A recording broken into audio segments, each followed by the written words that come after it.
Pernah nggak sih tidur tapi ngorok? Terus diketawain orang serumah? Eits, jangan malu dulu. Yuk, kita bahas kenapa kita suka tidur ngorok. Ngorok itu terjadi karena aliran udara di tenggorokan nggak lancar. Jadinya jaringan di sekitar situ bergetar. Biasanya ini karena 1. Tidur telentang. Bikin lidah mundur sedikit, nyempitin jalan napas. 2. Lagi pilek atau hidung mampet, jadi napas lewat mulut.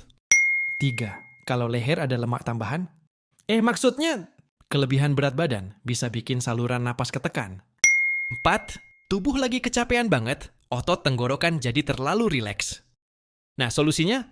Coba tidur miring, jaga berat badan, dan hindari alkohol sebelum tidur. Kalau masih parah, mungkin butuh konsultasi ke dokter. Jadi, jangan cuma ngorok, ayo tidur yang berkualitas. Kalau suka video ini, jangan lupa like dan subscribe.